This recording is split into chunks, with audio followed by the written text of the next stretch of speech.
কথা বলবো এমন একটা জীবন কাহিনী নিয়ে, এমন একজন প্রভুর জীবন বৃত্তান্ত নিয়ে, যিনি জীবনের শুরু থেকে গোবিন্দের সেবা পুজো নিয়ে দিন কাটাচ্ছিলেন, কিন্তু ভুল বোঝা তার পিছু ছাড়ছিল না। হরিবল, সেই তার জীবন নিয়ে আমরা আলোচনা করব। তার আগে একটা বিষয় বলা হয়নি, সেইটা আমি একটু বলে নিই।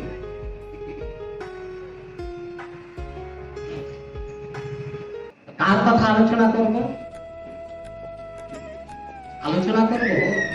এই যে যেমন যে পণ্ডিত মশাই বইয়ের লেখা দেখেছিলেন যে পৃথিবী নয় সূর্য করে উনি কেটে দিয়েছিলেন, এমনি গোবিন্দের একজন ভক্ত ছিল, তার নাম হচ্ছে অর্জুন মিশ্র। অর্জুন মিশ্র কি করেছিলেন? সারা জীবন ভগবানের আরাধনা করেছেন, সেবা করেছেন, কিন্তু প্রতিদিন গীতা পাঠ করতে করতে, গীতার কথা শুনতে শুনতেও গীতার সব শ্লোকের প্রতি তার বিশ্বাস এসেছিল, কিন্তু একটা শ্লোকের পরে তার বিশ্বাস প্রত্যয় জন্মাতে পারেননি তিনি। আর তখন তিনি সেই শ্লোকটা কেটে দিয়েছিলেন, কলম, গীতার পরে কলম চালিয়ে দিয়েছিলেন। কি যে না, এই ভগবান সব কথা ঠিক লিখেছেন, কিন্তু এই কথা তিনি ভুল লিখেছেন। তিনি কি কথা লিখেছিলেন? অনন্য চিন্তমান পর্যুপাসত, অনন্য চিন্তমান কি জনা পর্যুপাসত তেষাং নিত্য যুক্তাং যোগক্ষেম বহম। এই যে ভগবানের গীতা, এই যে এত সুন্দর যে শ্লোকটা তিনি কলম দিয়ে কেটে দিয়েছিলেন। কেন কেটে দিয়েছিলেন? আর এই কেটে দেওয়ার ফলে কি হয়েছিল, সেই কথা কাহিনী আজকে আমরা সংক্ষেপে আলোচনা করব। এই জগন্নাথ মিশ্র বিবাহিত দম্পতি ছিল, তার বিবাহিত জীবন ছিল, সেই জন্য তিনি ছিলেন গোস্বামী পালক। অর্জুন মিশ্র সাত্ত্বিক ব্রাহ্মণ, তিনি জন্মসূত্রেই বৈষ্ণব গৃহে জন্মগ্রহণ করেছিলেন। মানে আমরা কেউ একটা পরিবারে জন্মগ্রহণ করি, পরে বৈষ্ণব দীক্ষা শিক্ষা নিয়ে আমরা বৈষ্ণব হই, কিন্তু এই অর্জুন মিশ্র উনি একটা বৈষ্ণব পরিবারে জন্মগ্রহণ করেছিলেন।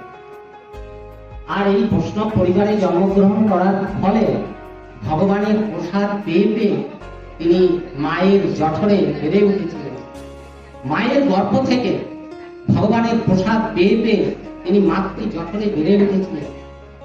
আর এই ভগবানের প্রসাদ পেয়ে পেয়ে তিনি ভূমিষ্ঠ হয়েছিলেন, ভগবানের প্রসাদ পেয়ে পেয়ে তিনি বড় হয়েছিলেন। আর এর ফলে কি হলো, তার জীবনের সমস্ত বিষয় বুদ্ধি আর মনে থাকলো না, যে আমার কাজ করতে হবে, টাকা পয়সা ইনকাম করতে হবে, সন্তান সন্ততি উৎপাদন করতে হবে, এই সব কিছু তার মনে ছিল। তাকে বিয়ে দিয়ে দেওয়া হলো, কিন্তু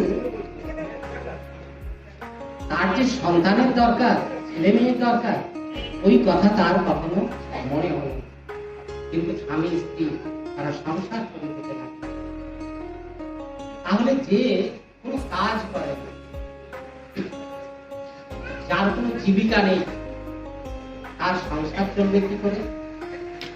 ওই যে বিকাশিত বৈষ্ণবের ঘরের ছেলে, তো উনি কি করলেন, যে এই যে মন্দিরে রাধা গোবিন্দ রয়েছে, তো বিগ্রহ রয়েছে, উনি ভাবলেন যে আমি না হয় না খেয়ে কাটালাম,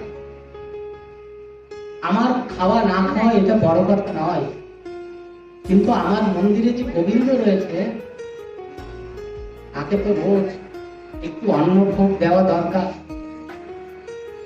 অন্নভোগ দেওয়া দরকার কেন? শাস্ত্রে লেখা আছে, আপনাদের সকলের লেখা আছে। কি লেখা আছে? ভগবান বলেছেন আমার নাম, আমার বিগ্রহ আর আমি এতে কোনো আলাদা নেই। সেই জন্য আমি ক্ষীরচোরা গোপীনাথ হয়ে যমুনাতে, মাধবেন্দ্র পুরীর জন্য পাথরের মূর্তি গোপীনাথ, ভক্তের জন্য ক্ষীর চুরি করে রাখি, সাক্ষী গোপাল হয়ে পাথরের মূর্তি বৃন্দাবন থেকে হেঁটে হেঁটে অজ পাড়াগাঁয়ের মধ্যে আমি চলে আসতে পারি। ভক্তের ইচ্ছায় আমি ফটিক স্তম্ভের মধ্যে জাগ্রত হয়ে উঠি। যেখানে যেখানে কোনো ভক্ত আমার মূর্তি প্রতিষ্ঠিত করে এবং প্রাণ প্রতিষ্ঠা করে, শুধু প্রতিষ্ঠা করে নয়, তাদের প্রাণ প্রতিষ্ঠা করে রোজ আমাকে অন্নভোগ দান করে, আমি সেই মন্দিরে জাগ্রত হয়ে থাকি। সেখানে আমি জেগে থাকি, সেখানে আমি কখনো ঘুমিয়ে পড়ি না। আমার অস্তিত্ব সেখানে বিদ্যমান থাকে। সেখানে ভক্তরা এসে আমার কাছে যা চায় আমি মুক্ত হস্তে তাকে তা দিয়ে দিই। অর্জুন মিশ্র জানতো, এই কথা জানতো, আর সেই জন্য তিনি ভগবানের কাছে বলেছেন, ঠাকুর আমি নিজে খেতে চাই না, কিন্তু তুমি আমার ঘরে রয়েছ, তোমাকে যদি আমি ভোগ দিতে ধরো না করি, আর তুমি যদি ভোগ না পাও, তাহলে তো ভোগ্য দ্রব্য প্রসাদ হয় না। আর তুমি যদি কোনোদিন ভোগ না পাও, তোমার যদি কোনোদিন না খাওয়া হয়, তাহলে তো সেদিন আমিও প্রসাদ পাবো না, আমারও খাওয়া হবে না। তাহলে আমি তো কোনো আয় করতে পারি না।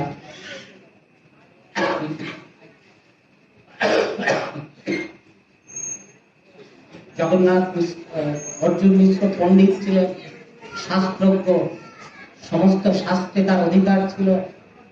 তিনি শাস্ত্র পড়তে পড়তে দেখেছেন যে সমস্ত অন্নের মধ্যে আমার উপার্জিত যত মূল্যবান অন্নই হোক, তার মধ্যে কোনো না কোনো পাপ প্রবেশ করতে পারে,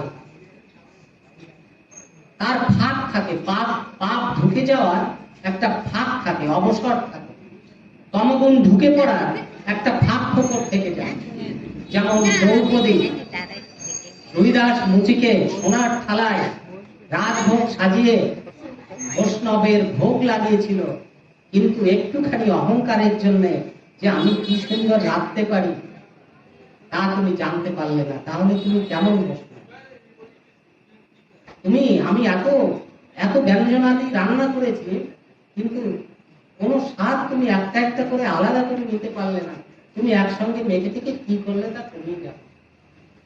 এই কথা ভাবার সঙ্গে সঙ্গে যেখানে কথা ছিল যে দ্রৌপদী বৈষ্ণব যদি সেবা করে, সেই সেবা ভগবানের কাছে পৌঁছায়, আর ভগবানের কাছে ভোগ পৌঁছালেই সেই ভোগ মহা প্রসাদ হয়ে যায়, আর তখন স্বর্গে ঘণ্টা পড়ে যায়, বৈকুণ্ঠে ঘণ্টা থেমে যায়। দ্রৌপদী বললেন যে ঠাকুর, আমি এই যে এত অন্ন ব্যঞ্জন এত করে রান্না করলাম আর তাকে ভোগ লাগালাম, ওই ঘণ্টার ধ্বনি তো হলো না। তখন গোবিন্দ বললেন যে ঘণ্টার ধ্বনি হবে কি করে? তুমি ওই সোনার থালার এত দামি দামি রাজভোগের সঙ্গে তোমার তমগুণের অন্ধকার ছাইপাত মিশিয়ে দিয়েছো, তা ঘণ্টার ধ্বনি করবে কি করে? তোমার অহংকারের জন্যেই ভগবান এই ভোগ গ্রহণ করে। তাহলে কিভাবে করবো ঠাকুর? বলছে তুমি নিষ্কাম নির্মোহ হও এবং বৈষ্ণবকে ভগবান জ্ঞানেই তুমি ভোগ লাগাও, আর এই বৈষ্ণবের প্রসাদ যখন তুমি পাবে তখন স্বর্গে ঘণ্টা পড়বে। এই জন্য দেখুন আমরা কি বলি? প্রসাদ বলি। প্রসাদ, যে ভোগ ভগবান গ্রহণ করেছে ওটা হচ্ছে প্রসাদ। আর ওই প্রসাদ যদি একজন গুরুদেব গ্রহণ করে, একজন বৈষ্ণব গ্রহণ করেন, তখন ওইটা হয় মানে মহাপ্রসাদ হয়। আর যখন ওই প্রসাদ, ওই উচ্ছিষ্ট প্রসাদ বৈষ্ণবেরা গ্রহণ করে, সেইটা হয় মহাপ্রসাদ। আর সেই প্রসাদ যদি আমি গ্রহণ করি, তাহলে আমার শরীরের সমস্ত পাপ মোচন হয়। সেই জন্য শাস্ত্রে লিখেছে কি, যে অল্প ভাগ্যে হয় না গৃহে বৈষ্ণব আগমন, ওহে বৈষ্ণব ঠাকুর দয়ার সাগর ওই দাসে করুণা করো, একাকি আমি নাহি পাই বল, বসেছি সঙ্গে রাজপুর আমায় সঙ্গ ছাড়া করো না। যে তুমি আমাকে সঙ্গ ছাড়া করো না হে, আমি তোমার সঙ্গ নেওয়ার জন্য বসে আছি। এখন দেখুন এই শ্লোকটার মধ্যে দুটো শব্দ আছে। কি শব্দ আছে? একটা হচ্ছে সংঘ, দন্তনস্বয় অনিশ্বর আর ঘ। আর একটা শব্দ আছে, সেটা দন্তনস্বয় অনিশ্বর আর গ, সঙ্গ। একটা হচ্ছে সংঘ, আরেকটা হচ্ছে সঙ্গ। এর মানে কি? সংঘ যেখানে ঘ রয়েছে, সেইটার মানে হচ্ছে একাধিক জন মিলে যেখানে ভগবানের নাম অনুগমন করা হয়, প্রেম আস্বাদন করা হয়, ভক্তিরস আস্বাদন করা হয়, সেইটা হচ্ছে ভগবত সংঘ। মানে যেখানে একের অধিক অনেকজন মিলে একসঙ্গে থাকা হয়। হরিবল। কি মা, আমার দিকে চোখ দাও, এই যে হরিবল। কোথায় তাকাচ্ছ? একদম পৃথিবী উল্টে যাবে, তবু আমরা চোখটা এই ব্যাসদেবের ব্যাসাসনের দিকে রাখবো। ঠিক আছে? কোনো অপরাধ হবে না, এখানে আলো নিভে যাক, ধূপ নিভে যাক, কিচ্ছু হবে না। কোনো কথা না বলে বসে পড়ো। আচ্ছা, তাহলে কি হলো? যে এই যে সঙ্গ, এটাকে বলে সঙ্গ। আর যেখানে আমি থাকবো, আমার গুরুদেব থাকবেন, আর কেউ থাকবে না, সেটা সঙ্গ। যেখানে ভগবান থাকবেন, আমি থাকবো, আর কেউ থাকবে না, সেটা হচ্ছে সঙ্গ। যেখানে আমি একজন ভক্ত থাকবো, আর একজন ভগবানের অন্তরঙ্গ প্রিয় ভক্ত থাকবে, আর কেউ থাকবে না, সেটা হচ্ছে সঙ্গ। এই সঙ্গ হয় সঙ্গোপনে, আর সঙ্গ হয় অনেকজন। এই জন্যে চৈতন্য চরিতামৃতের লীলা লিখতে গিয়ে চৈতন্য চরিতামৃতকার কৃষ্ণদাস কবিরাজ গোস্বামী ভক্তদের দুই ভাগে ভাগ করে ফেললেন। কি করলেন? বহিরঙ্গ নিয়ে হয় নাম ও সংকীর্তন, এইটা হচ্ছে নাম অর্থ সঙ্গ, আর অন্তরঙ্গ নিয়ে হয় প্রেম ও রস ও আস্বাদন। তাহলে যেখানে রস আস্বাদন হবে, সেইখানে দুজন ছাড়া আর কেউ থাকবে না। হরিবল।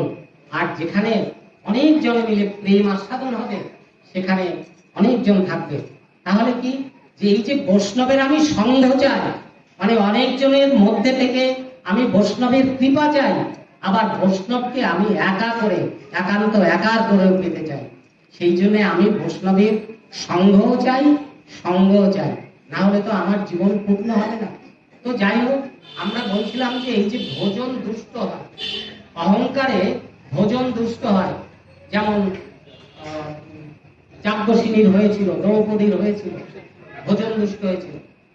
অর্জুন মিশ্র প্রতিনিয়ত ভগবানের কাছে প্রার্থনা করতেন যে ঠাকুর, আমার উপার্জিত অর্থ, সেখানে আমার আমিত্ব থাকতে পারে, যে আমি এটা রোজগার করেছি, কিন্তু ভিক্ষারণ্যে কোনো পাপ প্রবেশ করে না।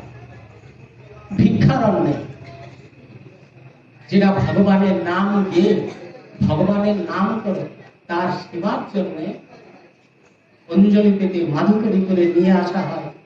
এই ভিক্ষায় কোনো কাম থাকে না, মোহ থাকে না, কোনো পাপ থাকে না।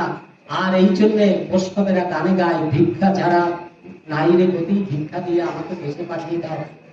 এই যে দেখুন, আমরা এই গল্পটা বলবো, কিন্তু আনুষঙ্গিক কোনো কথা এলে সেটাও বলতে হবে, বলে যেতে হবে। এই যে আমাকে দেশে পাঠিয়ে দাও, তাহলে এই দেশ কি আমার নয়? এই যে যেখানে আছি, তাহলে এটা কার দেশ? হরিবল। সত্যিকার অর্থে এই দেশ আমার নয়।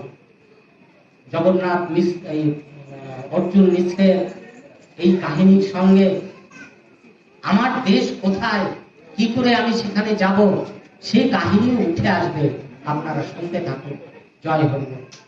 তাহলে অর্জুন মিশ্র বললেন যে ঠাকুর, আমি ভিক্ষা করে যে অন্ন পাবো, যে চাল ডাল যা পাবো, তাই দিয়ে তোমার ভোগ লাগাবো। আর সেই ভোগ প্রতিদিন প্রসাদ হয়ে আমার কাছে আসবে। আমি সেই প্রসাদ থেকে কোনো দিন যেন বঞ্চিত না হই। জগন্নাথ মিশ্র প্রতিদিন ভিক্ষায় যায়, প্রতিদিন ভিক্ষায় যায়, আর ভগবানের ভোগ লাগায়, তার স্ত্রী ভোগ লাগায়, প্রসাদ পায়, আর প্রতিদিন সে গীতা পাঠ করে। এই যে গীতা পড়তে পড়তে, এই যে অনন্য চিন্তন্ত মান উপাসিত, এই শ্লোকটা তিনি বারবার পড়েন, বারবার পড়েন আর ভাবেন যে এই যে ভগবান অনন্য চিন্ত, মানে সমস্ত চিন্ত ছেড়ে দিয়ে যে জন আমার শরণ নেয় আমি তার যোগক্ষেপ বহন করি। মানে তার যোগ, যোগ মানে কি? আমাদের সে যুক্ত, যোগ মানে হচ্ছে যুক্ত হয়ে থাকা, মানে যুগলে থাকা। এই যে রাধা গোবিন্দ যুগলে রয়েছে, মানে যোগে যুক্ত হয়ে একসঙ্গে রয়েছে, এটা হচ্ছে যুগল। তাহলে আমি তার যোগক্ষেম রক্ষা করি এবং আমি তাকে বয়ে খাওয়াই। তার খাবারের কোনো অভাব হয় না, তার কিছুর অভাব হয় না, আমি তাকে বয়ে এনে দিয়ে যাই। অর্জুন মিশ্র ভাবলো যে সে পেয়ে যায় এটা ঠিক হতে পারে, কিন্তু সে যে বয়ে এনে দিয়ে যায় এটা ঠিক নয়। উনি কি করলেন? ওই শ্লোকটা কেটে দিলেন, ভচাভচ করে কেটে দিলেন লাল কালি দিয়ে। কেন কেটে দিলেন? তার জীবনে এমন কোনো ঘটনা ঘটেনি, তিনি দেখতে পাননি যে ভগবান তার জন্য কিছু বয়ে নিয়ে এসেছে। অর্জুন মিশ্র যখন গীতার এই শ্লোকটা কেটে দিলেন, তখন অর্জুন মিশ্রের যে গৃহিণী ছিল, স্ত্রী, কোনোদিন এরকম হয় না, হঠাৎ তার মনে হলো তার বুকের উপর দিয়ে কেউ যেন একটা পাথর চাপিয়ে দিলেন। অর্জুন মিশ্রকে এসে বললেন যে প্রভু, প্রতিদিন তুমি মন্দিরে গীতা পাঠ করো, আমি সেটা শ্রবণ করি, আমার মন ভগবানে নিবেদিত হয়, কিন্তু আজ হঠাৎ আমার মনের মধ্যে এত ব্যথা জমে উঠলো কেন? আর তুমি আজকে যে সেই সকাল থেকে বসে আছো, তা তোমার কি মনে পড়ছে না যে আজ যদি তুমি ভিক্ষায় না যাও তাহলে ভগবানের ভোগ আমি লাগাবো? দেখুন, এখন যারা ভিক্ষা করে, আমি কাউকে ছোট বড় করার জন্য বলছি, সেটা গৌরাঙ্গ মহাপ্রভুর আমলেও হয়েছিল যে একজন একটা হরিতকে রেখে দিয়েছিল। গৌরাঙ্গ মহাপ্রভু বলছিল তোমার সঞ্চয়ের আকাঙ্ক্ষা রয়েছে, তুমি বাড়ি ফিরে যাও। তো যিনি ভিক্ষা করে ভগবানের ভোগ লাগাবেন তিনি প্রতিদিন ভিক্ষায় বেরোবেন এবং ওই যতটুকু ভিক্ষা ভগবানের ভোগের জন্য দরকার ওইটুকু ভিক্ষা নিয়ে তিনি ফিরে আসবেন, কোনো সঞ্চয় রাখবেন না, কালকে আবার ভিক্ষায় বেরোবেন। ভোগ শেষ হয়ে গেল, প্রসাদ শেষ হয়ে গেল, আগামী দিন তিনি আবার ভিক্ষায় বেরোবেন। এইভাবে প্রতিদিন অর্জুন মিশ্রের ভিক্ষা চলে আর ভগবানের ভোগ চলে। আজকে দুপুর গড়িয়ে যাচ্ছে,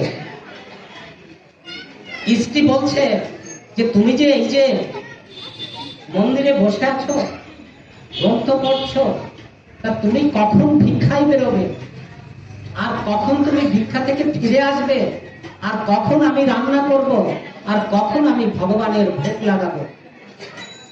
তখন অর্জুন মিশ্র আরেকবার ভগবানকে ধিক্কার দিলেন যে এই যে দেখো ভগবান, তুমি কি ভুলভাল লিখেছো, তুমি বয়ে এনে খাওয়াও না, এই যে এখন আমার ভিক্ষায় বেরোতে হবে, তারপর আমি হাতে করে নিয়ে আসবো আর তাই দিয়ে তোমার ভোগ লাগবে।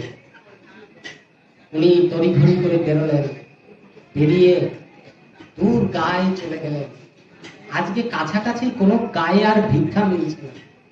প্রতিদিন যেমন এই 3 ঘর ভিক্ষা করলো এই পাড়ার, কালকে আবার এই 3 ঘর বাদ দিয়ে ওই 3 ঘর, ওই 3 ঘর বাদ দিয়ে ওই 3 ঘর। এখন আজকে ভিক্ষার অসময় হয়ে গিয়েছে, সবাই সেবা টেবা করে দরজা দিয়ে মধ্যাহ্নকালীন সুখ নিদ্রায় ঘুমিয়ে পড়েছে, ভিক্ষা দেবে কে? হাঁটতে হাঁটতে আরো দূর গ্রামে এই জগন্নাথ মিশ্র, এই অর্জুন মিশ্র চলে গিয়েছেন, হরিবল চলে গিয়েছেন, কিন্তু ভিক্ষা আর মিলছে না। আর ভিক্ষা যদি না মেলে তাহলে খালি হাতে যদি ঘরে ফিরে আসে তাহলে তো ভগবানের ভোগ লাগবে না। আর ভগবানের ভোগ নাও লাগুক, কিন্তু প্রিয় স্ত্রীকে সে কি বলবে যে আজ আমি ভিক্ষা পাইনি, তাই বলবে? এই ভাবতে ভাবতে একটা বৃক্ষতলায় উনি ক্লান্তিতে বসে পড়েছেন, ভাবছেন, চিন্তা করছেন যে ঠাকুর আমি এখন কি করব, আমার তো কিছু করার নেই, তাহলে আজ আমার ভিক্ষা মিলবে না, তাহলে আমি ঘরেও আর কি করব? কেন ঘরে ফিরবো? আমি ঘরে ফিরে গিয়ে দেখবো যে আমার ঘরে রান্না হয়, আর আমার ঘরে রান্না না হলে তোমার ভোগ হবে না, আর তোমার রূপসী মুখ আমি দেখতে পারবো না ঠাকুর। তার থেকে এই গাছতলায় আমি বসলাম, এইখানে অনাহারে অনিদ্রায় আমার প্রাণ যেন চলে যায়, তুমি আমার প্রাণ নিয়ে নাও। আর আমার স্ত্রী, যে তোমার সব থেকে প্রিয় দাসী, তুমি তাকে রক্ষা করো ঠাকুর। অর্জুন মিশ্র একটা গাছের ছায়ায় বসে পড়েছেন, আর ভগবান কি করেছেন? এই যে ভক্ত বৎসল শ্রীহরি ভগবান, তিনি কি করেছেন? ভগবান তার দাদা বলরামকে বলছেন যে দাদা, তুমি আমি দুজনে মিলে ভূভার হরণের জন্য এই পৃথিবীতে অবতীর্ণ হয়েছি, প্রেম প্রকাশ করার জন্য অবতীর্ণ হয়েছি, দুষ্টের দমন শিষ্টের পালন করার জন্য অবতীর্ণ হয়েছি। কিন্তু এহ বাচ্চ, আমরা এসেছি ভক্ত রক্ষার জন্য। যে ভক্ত সমস্ত চিন্তা ত্যাগ করে আমার শরণ নেয়, এই শরণাগতকে রক্ষা করার জন্য, তার ভক্তিকে জাগ্রত করার জন্য আমরা এসেছি। দাদা, তুমি আজ আমার সঙ্গে চলো, এক বাড়িতে আমরা যাব। বলরাম বলছে কেন যাব? বলছে না, ওই বাড়িতে একটা মন্দির আছে, আর সেই মন্দিরে আমারই সেবা পুজো হয়। তা সেইখানে আমি যদি আজ হাতে করে আমার সেবার সামগ্রী না নিয়ে যাই, তাহলে আমার সেবা হবে না। তাহলে দাদা, তুমি এই বোঝাটা নাও, আর আমি এই বোঝাটা নিই। চাল ডাল তেল নুন রান্নার জন্য তরি তরকারি যা লাগে, দুই ভাইয়ে বোঝা দুটো বেঁধে ভাগ করে নিয়ে তারা জগন্নাথ মিশ্রের বাড়ি এসে হাজির হয়েছে। দেখছে যে এই যে জগন্নাথ মিশ্রের বাড়ি, কিন্তু এই বাড়ি ঢোকার আগে গোবিন্দ কি করছে দেখুন। জগন্নাথ মিশ্র যখন ভিক্ষায় বেরোয় বৃন্দাবনের পথে পথে, গ্রামের পথে পথে যখন ভিক্ষা বেরোয়, তখন সে মুখে একটাই নাম উচ্চারণ করে, জয় রাধে জয় রাধে জয় রাধে। আজকে গোবিন্দ জগন্নাথ অর্জুন মিশ্রের বাড়ি ঢোকার আগে দরজায় পা দিয়েই জয় রাধে বলে ঝংকার দিয়েছে, ডাক দিয়েছে। অর্জুন মিশ্রের স্ত্রী তড়িঘড়ি করে বেরিয়েছে যে এই যে কে রাধা নাম নিচ্ছে, এ তো এক বালক কণ্ঠ করে মনে হচ্ছে, তো আমার স্বামী নয়। দুজন বালক ছেলে, কিন্তু তার মাথায় বড় বড় দুটো বোঝা। এই ছেলে দুটো বোঝা নিয়ে এসে ওই মায়ের সামনে দাঁড়িয়ে বলছে যে মা, এইটা কি পণ্ডিত অর্জুন মিশ্রের ঘর? বলছে হ্যাঁ বাবা, এটা তো অর্জুন মিশ্রেরই ঘর, আর সে আমার স্বামী। কি হয়েছে? বলছে দেখো মা, এই প্রভু প্রতিদিন ভিক্ষায় বেরোয়, প্রতিদিন অল্প স্বল্প ভিক্ষা পায়। তা আজকে এত ভিক্ষা পেয়েছে যে এই ভিক্ষার ধন সে একা বয়ে আনতে পারবে না। তা সেই জন্যে সে আমাদের মাথায় এই ভিক্ষার বোঝাটা তুলে দিয়েছে। এর মধ্যে চাল আছে, ডাল আছে, সব ভিক্ষার সামগ্রী আছে। এই ভিক্ষার সামগ্রী আমরা কোথায় রাখবো? এই দ্রব্য তোমাদের। অর্জুন মিশ্রের বউ চিৎকার করে উঠেছে যে হায় হায়, হে প্রভু, তুমি কি করেছো? এতটুকু দুটো ছেলে, আর তার মাথায় তুমি এত বড় বড় বোঝা তুলে দিয়েছো। তোমার কি দয়া মায়া বলে কিছু নেই? তড়িঘড়ি করে ওই যে অর্জুন মিশ্রের বউ তার স্ত্রী এই বোঝাটা নামাতে গিয়েছে। বোঝাটা নামিয়েই দেখছে যে গোবিন্দের গলার উত্তরীয়টা একটু সরে সরে পড়েছে, আর দেখছে যে ভগবান গোবিন্দের বুকে দুটো দাগ টেনে দেওয়া আছে। মানে মনে হচ্ছে কেউ চাকু দিয়ে তার বুকের মাংসপেশিকে শতচ্ছিন্ন করে দিয়েছে, ছিন্ন ভিন্ন করে দিয়েছে, এরকম দুটো দাগ পড়েছে। আর সেখান থেকে রক্তক্ষরণ হচ্ছে, রক্ত ঝরে ঝরে ঝরে ঝরে পড়ছে। নজরুল মিশ্রের বউ বলছে যে বাবা, তুমি এই যে বোঝা বয়ে নিয়ে এসছো, আর তোমার বুকে এই যে ক্ষত, দুটো গভীর দাগ দেখছি, আর সেখান থেকে রক্ত ঝরে পড়ছে, তাই এরকম হয়েছে কেন? বলছে যে মা, তুমি সে কথা শুনতে চেও না। এই ভারী বোঝাটা, হরিবল, কি সমস্যা হয়েছে মা? হরিবল, এই ভারী বোঝাটা তুলতে আমাদের একটু দেরি হচ্ছিল বলে, নিয়ে আসতে একটু দেরি হচ্ছিল বলে মিশ্র ঠাকুর আমার বুকে দুটো বেদ বসিয়ে দিয়েছে। আর সেই বেদের আঘাত এত কঠিন হয়েছে যে আমার বুক ফেটে রক্তক্ষরণ হচ্ছে। আমি কতবার এই বুকে নিজে নিজে হাত বুলিয়েছি, বৃন্দাবনের মাটি মেখেছি, কিন্তু এই রক্তক্ষরণ তাতে থামেনি। বলছে, আরে একই কথা, একই পাষণ্ড, আমি তোমাকে জানতাম তুমি সাধু মানুষ, তা তুমি এইরকম ছোট এক বালক, তার বুকে তুমি আঘাত করেছো। নজরুল মিশ্রের স্ত্রী বলছেন যে বাবা, কোনো মানুষ যদি কোনো মানুষকে আঘাত করে, তাহলে সেই আঘাত বুকের পরে গিয়ে এইরকম পড়ে না, হয় তার পিঠে পড়ে, না হয় ঘাড়ে পড়ে, না হয় পশ্চাৎ দেশে পড়ে। তা বুকের পরে এইরকম আড়াআড়ি করে বেতের আঘাত পড়ে না, তা তোমার বুকের পরে এইরকম আঘাত সে কি করে দিতে পারলো? বলছে যে মা, তাও তুমি শুনলে, শোনো। ঠাকুর এই বোঝা তুলে দিয়ে উনি বললেন যে তোমরা আমার বাড়ির দিকে এগো। কিন্তু পথে আস্তে আস্তে এই বোঝা এত ভারী মনে হয়েছে যে আমার মনে হয়েছে যে এই ভারী বোঝাটা একটুক্ষণ রেখে আমি একটু ঝুলিয়ে নিই। তো আমি গাছতলায় বসে ঠান্ডা বাতাসে আমি ঘুমিয়ে পড়েছিলাম, আর আমি চিত হয়ে শুয়ে ঘুমিয়ে পড়েছিলাম। তো ঠাকুর এসে দেখে যে তার বোঝা পাশে ফেলে আমি অঘরে ঘুমোচ্ছি। তিনি আমার ঘুম ভাঙাবার জন্যে, আমার বুক চিত হয়ে উদম খোলা পড়েছিল বলে আর কোনো জায়গা তো মাটির সঙ্গে মিশেছিল, কোনো জায়গা তো আমার ফাঁকা ছিল না। আমার এই বুকখানা শুধু চিত হয়ে ফাঁকা হয়ে পড়েছিল।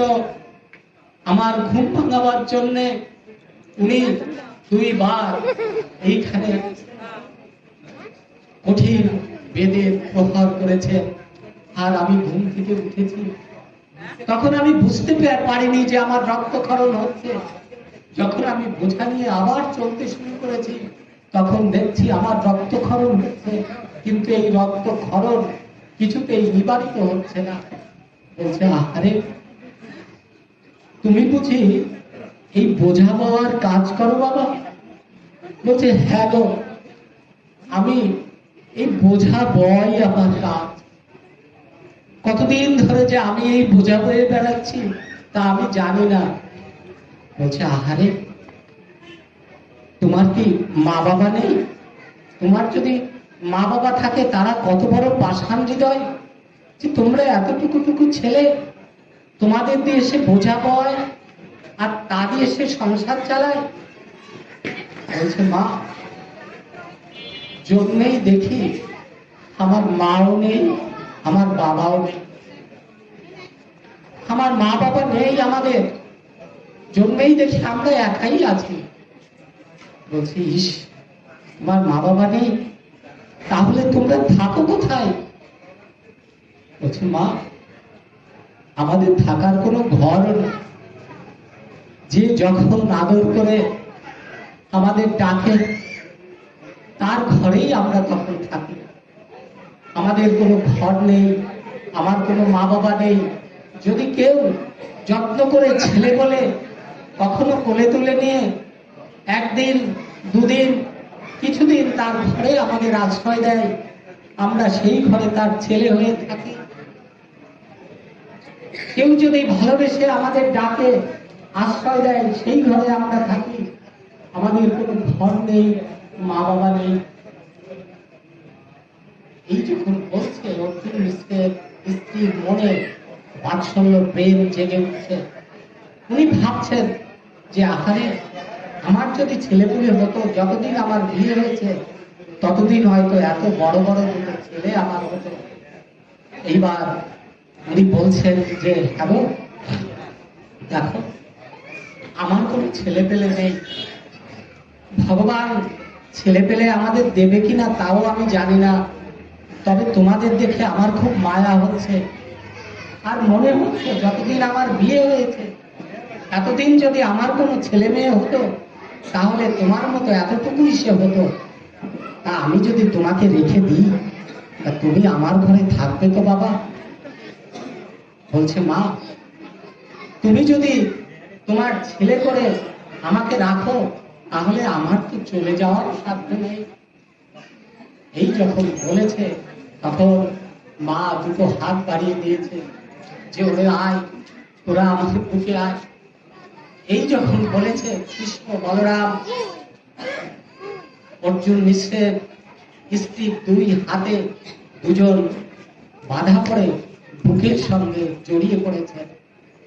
এই যে মায়ের বুকের সঙ্গে গোবিন্দের বুক যখন একসঙ্গে মিশে গিয়েছে, তখন আপনা থেকে কৃষ্ণের বুকের এই যে রক্তক্ষরণ, এই রক্তক্ষরণ বন্ধ হয়ে গিয়েছে। রক্তক্ষরণ আর নেই। মা গোপালকে ছেড়ে দিয়ে বলছে যে, কিরে ছেলে, একটু আগে ঝরঝর করে তোর বুক থেকে রক্ত ঝরছিল, আর এখন সে রক্ত কোথায় গেল? বলছে, মা, জীবনে কতদিন মাতৃস্নেহ আমার পাওয়া হয় না। শাস্ত্রে শুনেছি মায়ের স্পর্শে সন্তানের সকল দুঃখ যন্ত্রণা দূর হয়ে যায়। তা তুমি আমাকে ছেলে বলেছো তো, আমি তোমাকে মা বলে যখন তোমার স্পর্শ নিতে পেরেছি তখন এই দেখো আমার আর কোনো কষ্ট নেই। হরি বল, আমার আর কোনো কষ্ট নেই। কিন্তু আমি তো তোমার কাছে এখন আর থাকতে পারবো না মা। বলছে, কেন থাকতে পারবে না?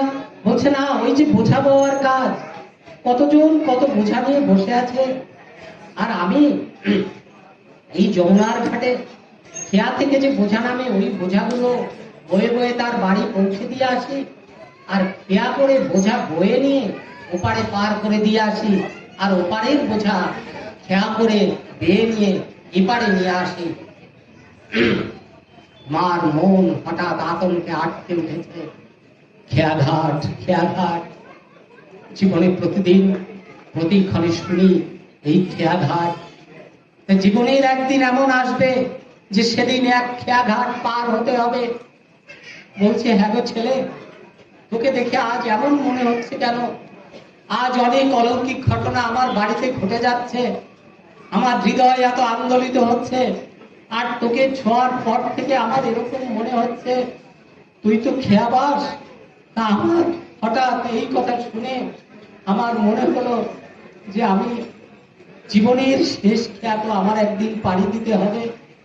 পৃথিবীতে যে আসবে সে এই জীবনের শেষ খেয়া না পার হয়ে থাকতে পারবে না। দেখুন, আমরা প্রতিদিন ঘর থেকে বেরোই, আবার ঘরে ফিরে আসি, আবার ঘরের থেকে বেরোই, আবার ঘরে ফিরে আসি। কিন্তু জীবনের এমন একদিন আসবে যেদিন আমি ঘর থেকে বেরোবো। আমি বেরোবো তা নয়, আমাকে বের করা হবে। সেদিন আমার ব্যাংকের পাসবই, আমার পড়ার টেবিল, আমার ছাতি পাটি, প্রিয় স্ত্রী, স্বামী, সন্তান, কেউ আমার সঙ্গে আমার সঙ্গী হবে না, আমাকে ঘর থেকে বের করা হবে। আর আমাকে সঙ্গে করে যারা কিছু দূর আমাকে নিয়ে যাবে তারা শ্মশান ঘাট অব্দি যাবে, আর আমার সঙ্গে যেতে পারবে না। ওই শ্মশান ঘাটে তারা আমাকে ছেড়ে দিয়ে তারাও ঘরে ফিরে আসবে। কেন ঘরে ফিরে আসবে? তারা প্রকৃত কেউ আমার বন্ধু নয়। বন ধাতু থেকে বন্ধু শব্দের উৎপত্তি। বেঁধে রাখা যার কাজ, যে সব সময় আমাকে বেঁধে রাখে সে হচ্ছে বন্ধু। পৃথিবীতে এমন কেউ নেই যে সব সময় আমাকে তার জীবনের সঙ্গে বেঁধে রাখতে পারে। আমার স্ত্রী সারা জীবন আমাকে বেঁধে রাখতে পারে না, আমার সন্তান পারে না। সে হয়তো আগে চলে যায়, হয়তো আমি আগে চলে যাই, এইভাবে ছেড়ে ছেড়ে আমাদের চলে যেতে হয়। কিন্তু অনাদির আদি গোবিন্দ সে আমাদের কখনো ছেড়ে যায় না। আমার জন্মের আগেও তিনি থাকেন, আমার জন্মের পরেও থাকেন, আমার মৃত্যুর পরেও থাকেন। সেই জন্য তাকে বলা হয় জগৎ বন্ধু। তাহলে আমি যখন ঘর থেকে বেরোবো তখন এই বিশ্ব সংসারের কেউ আমার সঙ্গে গেলেও ওই শ্মশান ঘাট অব্দি যাবে, তারপর তারা আমাকে ছেড়ে দেবে, আর তখন আমার একলা যেতে হবে। নিঃসীম শূন্যের নিঃসীম অন্ধকারের মধ্যে চলতে চলতে অনন্ত শূন্যের অনন্ত অন্ধকারে আমি একা শুধু থাকবো, কেউ আমার সঙ্গে থাকবে না। তখন যদি কেউ এসে আমার হাত ধরে বলে, ওরে তোর ভয় কি, এই তো আমি রয়েছি, আয় তোকে আমি পারে নিয়ে যাব, তার থেকে ভাগ্যবান তো আর কেউ নেই। কেন ছেলে, আজ তোকে দেখে আমার মনে হচ্ছে যে তুই যদি খেয়া বাস তাহলে তুই আমাকে এই বর দিয়ে যা বাবা, যে জীবনের শেষ খেয়া আমি যেদিন পাড়ি দেব, যেদিন অবন সমুদ্রের কিনারে গিয়ে দাঁড়াবো, সেদিন যেন তোর মতো এমন কেউ এসে যে আমার স্বামীর বোঝা বয়ে এনে, ভগবানের ভোগের বোঝা বয়ে এনে আমার ঘরে দিয়ে গেল, তেমনি আমার জীবনের বোঝাটাও যে বয়ে নিয়ে তার খেলায় পার করে দেবে, তাই যেন হয়। আমি যেন শেষ দিনে তোর মতো এমন কেউ এসে যেন আমাকে এই খেয়া পার করে নিয়ে যায়।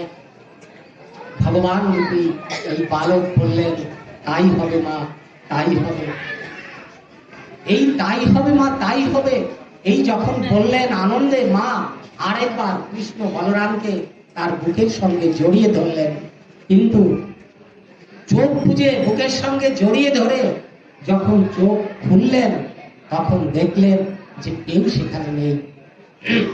না, যে ছেলেটা ফর্সা সেও নেই, আর যে ছেলেটার গায়ের রং আকাশের মতো সেও নেই। হঠাৎ অর্জুন মিশ্র ক্লান্ত পায়ে হাঁটতে হাঁটতে অর্জুন মিশ্রের স্ত্রীর কাছে সামনে এসে দাঁড়িয়ে পড়েছে। তার ভিক্ষার ঝুলি ফাঁকা, ভিক্ষার ঝুলিতে কিছু নেই। স্ত্রী হাহাকার করে উঠেছে যে তুমি কেমন মানুষ গো? বলছে কেন? বলছে তুমি প্রতিদিন ভিক্ষায় বেরো, এতটুকু ভিক্ষা নিয়ে তুমি ঘরে ফিরে আসো, কিন্তু আজ তুমি এত এত ভিক্ষা নিয়েছ, আর সেই ভিক্ষার বোঝা তুমি দুটো ছেলের মাথায় তুলে দিয়েছ, যাদের শরীর থেকে রক্ত ঝরছিল। আর আমি তাদের যখন চোখ বুজে জড়িয়ে ধরে নিয়েছি, চোখ খুলে দেখি তারা নেই। অর্জুন মিশ্র পণ্ডিত জন অর্জুন মিশ্রের স্ত্রী বলছেন যে হ্যাঁ গো, আমি ভিক্ষা বোঝা দিয়ে পাঠিয়েছিলাম দুটো ছেলেকে, কই সে ভিক্ষার বোঝাটা কই? উঠোনে কখনো এই বোঝাটা পড়ে আছে, দুটো বোঝা। অর্জুন মিশ্র এই বস্তার ভিড় যখনই একটা খুলেছে, দেখছে যে একটা চাল ডাল ইত্যাদি এসব থাকলে সবজি তার একটা নিজস্ব গন্ধ থাকে, একটা ঘ্রাণ থাকে, কিন্তু ওই বস্তার মধ্যে সেই ঘ্রাণ আর নেই। সমস্ত দ্রব্য থেকে সুগন্ধি পদ্মের গন্ধ ভেসে আসছে, অর্জুন মিশ্রের নাকে গিয়ে লাগছে। অর্জুন মিশ্র বলছেন যে আমি এই ভিক্ষার তন্দুর পাঠিয়েছি, চাল ডাল পাঠিয়েছি না, আমি তো কাউকে পাঠাইনি, আজ তো আমি ভিক্ষাই পাইনি, তাহলে কারা তোমাকে এই ভিক্ষা দিয়ে গেল? অর্জুন মিশ্র পণ্ডিত, ওনার মনে পড়লো যে ভগবান বয়ে দিয়ে যায় এই শ্লোকটা আমি কেটে দিয়েছি। সঙ্গে সঙ্গে উনি মন্দিরে ঢুকলেন। মন্দিরে ঢুকে দেখলেন যে মন্দিরে যে বিগ্রহ রয়েছে, সেই বিগ্রহের বুক থেকে বুধির ধারা ঝরছে। উনি গীতার পৃষ্ঠা খুলে খুলে খুলে খুলে ওই শ্লোকটা বের করলেন। দেখলেন গীতার এই শ্লোক রক্তাক্ত হয়ে গিয়েছে। সমস্ত পৃষ্ঠাটা গ্রন্থে রক্তে রক্তে ভিজে ভিজে গিয়েছিল। অর্জুন মিশ্র হাহাকার করে উঠলেন যে হ্যাঁ গো, আমি সারা জীবন ভগবানের নাম করেছি, ভগবানের গান করেছি, গীতা পাঠ করেছি, কিন্তু আমি গীতার মর্ম বুঝিনি, আর ভগবানের কৃপা আমার হয়। কিন্তু তুমি কিছু না করেও ভগবানের কৃপা তোমার হয়েছে। কি করে কৃপা হয়েছে? এই যে আসো দেখো, বউকে ধরে নিয়ে গিয়ে মন্দিরে দেখাচ্ছে, এই দেখো ভগবানের বুক থেকে রক্ত ঝরছে। স্ত্রী বললেন, যে দুটো ছেলে এসেছিল তাদের বুক থেকে এইরকম রক্ত ঝরে পড়েছে। এই দেখো গীতার পৃষ্ঠা খুলে দেখালো, এই দেখো এই যে বহম মহম এই শ্লোকের শরীর থেকে রক্ত ঝরছে। কেন ঝরছে জানো? আমি অবিশ্বাসে এই শ্লোকটাকে কেটে দিয়েছিলাম যে না, ভগবান বয়ে খাওয়াতে পারে না। তা ভগবানের বাক্য যে মিথ্যে নয়, ভগবান সেটা বোঝাবার জন্যে ভগবান এই বোঝা বয়ে এনে তোমার ঘরে আমার ঘরে রেখে দিয়েছে। কিন্তু ভগবানের দেখা আমি পেলাম না। আমি সারা জীবন ভগবানের আরাধনা করেছি, কিন্তু ভগবানের দেখা আমি পেলাম না, আর তুমি তার দেখা পেলে। যেহেতু ভগবানের তুমি দর্শন পেয়েছিলে আর ভগবানের তুমি স্পর্শ পেয়েছিলে, সেই জন্যে তোমার শরীরও দিব্য হয়ে গিয়েছে। তুমি আমার স্ত্রী ঠিকই আছে, কিন্তু তুমি এখন আর আমার স্ত্রী নেই। নও তুমি আমার স্ত্রী। কেন নও? যে তোমার শরীর ভগবান দিব্য শরীরে রূপান্তরিত করে দিয়ে দিয়েছে। ভগবান বলেছেন, যার মাধ্যমে ভগবত কৃপা লাভ হয় সে হচ্ছে গুরু। তুমি আজ আমার পরম গুরু। তোমার হাতেই ভগবান নিজে বোঝা বয়ে এনে, আমাদের বোঝা বয়ে এনে তোমার হাতেই সে তুলে দিয়ে গিয়েছে। সেই জন্য তুমি সামান্য রমণী নও। আমি সারা জীবন ভগবানের সেবা করেছি, ভগবানকে আমি সাক্ষাৎ দেখিনি। কত ভক্ত সেবা করেছি, সেই ভক্তদের মধ্যে ভগবানের কি কৃপা আছে তাও আমি জানি না। আজ আমি সাক্ষাৎ দেখেছি যে তুমি ভগবত দর্শন পেয়েছ এবং ভগবান তোমাকে কৃপা করেছে। সেই জন্য আজ আমি তোমার চরণে নতজানু হয়ে তোমার চরণের একটু ধুলি আমি মাথায় নিতে চাই। এই বলেই অর্জুন কাউকে কোনো কথা না বলতে দেয়।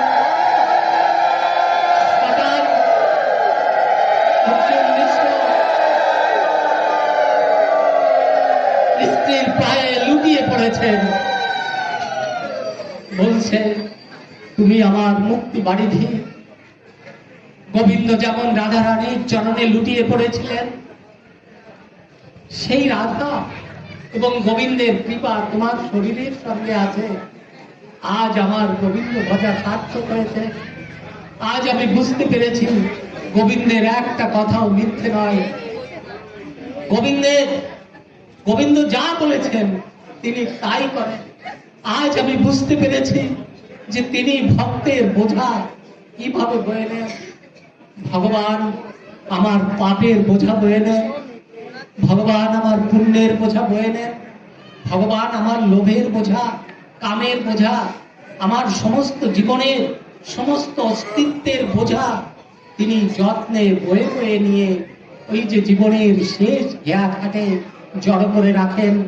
আর জীবনের শেষ খেয়াটা তিনি বৈঠা বেয়ে আমাদের পাড়ে নিয়ে যান।